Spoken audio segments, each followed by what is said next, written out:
Page number 416/417 इस अहादीस को रोजाना सुने और आगे शेयर करें। दावत व तबलीग की 6 सिफात से मुताल्लिक मुंतखब अहादीस। कलमा तैयबा, नमाज, इल्म व जिक्र, इकराम मुस्लिम, इखलास नियत, दावत व तबलीग। तारीकियों से निकल न सकता हो, यानी क्या मुसलमान काफिर के बराबर हो सकता है? अनाम 122। और पढ़ें।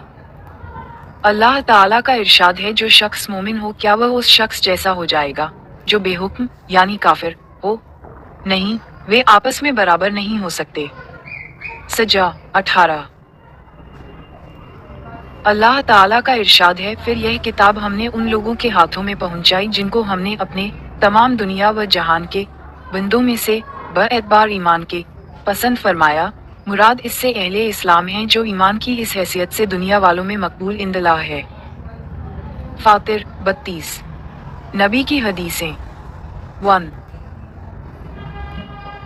1 हजरत आयशा रज़ियल्लाहु अन्हा फरमाती हैं कि हमें रसूलुल्लाह ने इस बात का हुक्म फरमाया कि हम लोगों के साथ उनके मर्तबों का लिहाज करके बर्ताव किया करें। मुकदमा सही मुस्लिम। 2 1 वर्ष से अधिक समय से 1 वर्ष से अधिक समय से 1 वर्ष से अधिक की कमाई। 2 हजरत इब्ने अब्बास रिवायत करते हैं कि रसूलुल्लाह ने काबा को देखकर ताज्जुब से इशीद फरमाया, ला इलाहा इल्लल्लाह, ए काबा, तू किस कद्र पाकीज़ा है, तेरी खुशबू किस कद्र उम्दा है और तू कितना ज्यादा काबिले एहतराम है, लेकिन मोमिन की इज्जत व एहतराम तुझसे ज्यादा है। अल्लाह ताला ने तुझको एहतराम के काबिल बनाया है और इसी तरह मोमिन के माल, खून और इज्जत को भी एहतराम के काबिल बनाया है, और इसी एहतराम की वजह से इस बात को भी हराम करार दिया है कि हम मोमिन के बारे में जरा भी बदगुमानी करें। तबरानी मजमुज वाइद। 3 अधिक जानकारी के लिए यह एक अच्छा विकल्प है। उत्तर। 3 हजरत जाबिर बिन अब्दुल्ला के रिवायत करते हैं कि रसूलुल्लाह ने इरशाद फरमाया, मुसलमान फुकरा मुसलमान मालदारों से 40 साल पहले जन्नत में दाखिल होंगे। तिर्मिजी। 4 अधिक जानकारी के लिए 1 वर्ष से अधिक समय पहले, 1 वर्ष से अधिक समय तक। 4 हजरत अबू हुरैरा रिवायत करते हैं कि रसूलुल्लाह ने इरशाद फरमाया, फुकरा मालदारों से आधे दिन पहले जन्नत में दाखिल होंगे और उस आधे दिन की मिकदार 500 बरस होगी। तिर्मिजी। फायदा, पिछली हदीस में गरीब का अमीर से 40 साल पहले जन्नत में दाखिल होने का जिक्र है। यह इस सूरत में है कि अमीर और गरीब दोनों में माल की रगबत हो। इस हदीस में 500 साल पहले जन्नत में जाने का जिक्र है।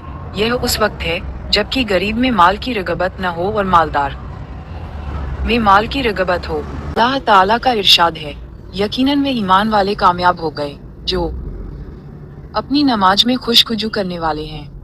हजरत उस्मान फरमाते हैं कि मैंने रसूलुल्लाह को यह इरशाद फरमाते हुए सुना, जो मुसलमान भी फर्ज नमाज का वक्त आने पर उसके लिए अच्छी तरह वुजू करता है, फिर खूब खुशबू के साथ नमाज पढ़ता है, जिसमें रुकून भी अच्छी तरह करता है, तो जब तक कोई कबीरा गुनाह न करे, यह नमाज उसके लिए पिछले गुनाहों का कफ़ारा बन जाती है और नमाज की यह फजीलत उसको हमेशा हासिल होती रहेगी।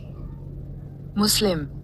फायदा, नमाज का खुशून ये है कि दिल में अल्लाह ताला की अजमत और खौफ हो और आज़ा में सुकून हो, और खुशू में ये बात भी शामिल है कि क़ियाम की हालत में निगाह सजा की जगह पर, रुकू में पैरों की उंगलियों की तरफ, सजदे में नाक पर और बैठने की हालत में गोदा। हजरत जैद बिन खालिद जुहनी से रिवायत है कि नबी करीम ने इरशाद फरमाया, जो शख्स अच्छी तरह वुजू करता है, फिर 2 रकअत इस तरह पढ़ता है कि उसमें कुछ भूलता नहीं, यानी अल्लाह ताला की तरफ पूरी तरह मुतवज्जह रहता है, तो उसके पिछले सारे गुनाह माफ हो जाते हैं। अबू दाऊद 214 हजरत ज़कबा बिन आमिर जुहनी नबी करीम का इरशाद नकल करते हैं कि जो मुसलमान भी कामिल वुजू करता है, फिर अपनी नमाज में इस तरह ध्यान से खड़ा होता है कि उसे मालूम हो कि वह क्या पढ़ रहा है, तो नमाज से इस हाल में फारिग होता है कि उस पर कोई गुनाह नहीं होता जैसे उस दिन था जिस दिन को उसकी माँ ने जाना था। हजरत मुगीर फरमाते हैं कि नबी करीम है नमाज में इतना लंबा क़ियाम फरमाते कि आपके पावन मुबारक पर वरम आ जाता। आपसे अर्ज किया गया कि अल्लाह ताला ने आपके अगले पिछले गुनाह अगर हों भी तो माफ फरमा दिए, फिर आप इतनी मशक्कत क्यों उठाते हैं? इरशाद फरमाया, क्या इस बात पर मैं शुक्रगुजार बंदा। हजरत अम्मार बिन यासिर फरमाते हैं कि मैंने रसूलुल्लाह को यह इरशाद फरमाते हुए सुना, आदमी नमाज से फारिग होता है और उसके लिए सवाब का 10वां हिस्सा लिखा जाता है। इसी तरह बास के लिए 9वां, 8वां, 7वां, 6ठा, 5वां, चौथाई, तिहाई, आधा हिस्सा लिखा जाता है। अबू दाऊद। फायदा। हदीस शरीफ से मुराद ये है कि जिस कदर नमाज की जाहिरी शक्ल और अंदरूनी कैफियतें सुन्नत के मुताबिक होती हैं, उतना ही ज्यादा अज्र व सवाब मिलता है। 221। हजरत फज़ बिन अब्बास फरमाते हैं कि रसूलुल्लाह ने इरशाद फरमाया, नमाज की दो रकतें इस तरह पढ़ो कि 2 रकतों के आखिर में तशहुद पढ़ो। नमाज में आजिज़ी, सुकून और मस्कनत का इजहार करो। नमाज से फारिग होने के बाद अपने दोनों हाथों को दुआ के लिए अपने रब के सामने इस तरह उठाओ कि दोनों हाथों की हथेलियां तुम्हारे चेहरे की तरफ हों। फिर 3 बार या रब, नमाज, या रब कहकर दुआ करो। जिसने इस तरह न किया उसकी नमाज अज व सवाब के लिहाज से नालिस होगी। मुसद अहमद। 222। एक और लेख देखें। 222। हजरत अबूज़र रिवायत करते हैं कि रसूलुल्लाह ने इरशाद फरमाया, अल्लाह ताला बंदे की तरफ उस वक्त तक तवज्जो फरमाते हैं जब तक वह नमाज में किसी और तरफ मुतवज्जह न हो। जब बंदा अपनी तवज्जो नमाज से हटा लेता है तो अल्लाह ताला भी उससे अपनी तवज्जो हटा लेते हैं। 223। हजरत हुजैफा से रिवायत है कि नबी करीम ने इरशाद फरमाया, आदमी जब नमाज पढ़ने खड़ा होता है तो अल्लाह ताला उसकी तरफ पूरी तवज्जो फरमाते हैं, यहाँ तक कि वह नमाज से फारिग हो जाए या नमाज में कोई ऐसा अमल कर ले जो नमाज के खुशू के खिलाफ हो। इब्ने माजा। 224। अधिक जानकारी के लिए एक और पोस्ट देखें। 224। हजरत अबूज़र से रिवायत है कि नबी करीम ने इरशाद फरमाया, जब तुम में कोई शख्स नमाज के लिए खड़ा हो तो नमाज की हालत में बिला ज़रूरत कंकरियों पर हाथ न फेरे, क्योंकि उस वक्त अल्लाह ताला की खास रहमत उसकी तरफ मुतवज्जह होती है। तिर्मिज़ी। फ़ायदा। इस्लाम के शुरू के दिनों में मस्जिदों के अंदर सफ़ों की जगह कंकरियां बिछा दी जाती थीं।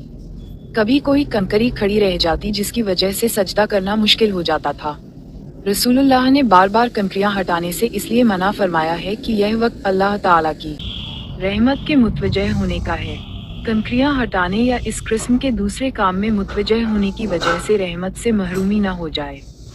225। हजरत समुरा फरमाते हैं कि रसूलुल्लाह हमें हुक्म फरमाया करते थे कि जब हम नमाज की हालत में सजदा से सर उठाएं तो इत्मीनान से जमीन पर बैठें, पंजों के बल न बैठें।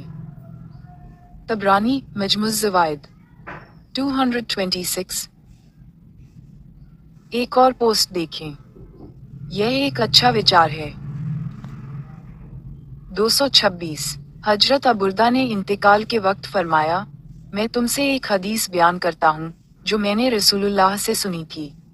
आपने इरशाद फरमाया, अल्लाह ताला की ऐसी इबादत करो गोया तुम उनको देख रहे हो, और अगर यह कैफियत नसीब न हो तो फिर यह ध्यान रखो कि अल्लाह ताला तुम्हें देख रहे हैं। अपने आप को मुर्दों में शुमार किया करो, अपने आप को जिंदों में न समझो कि फिर न किसी बात से खुशी न किसी बात से रंज। मजलूम की बद्दुआ से अपने आप को बचाते रहो, क्योंकि वह फौरन कबूल होती है। जो तुम में से इशा और फज्र की जमात में शरीक होने के लिए जमीन पर घिसट कर भी जा सकता हो तो उसे घिसट कर जमात में शरीक हो जाना चाहिए।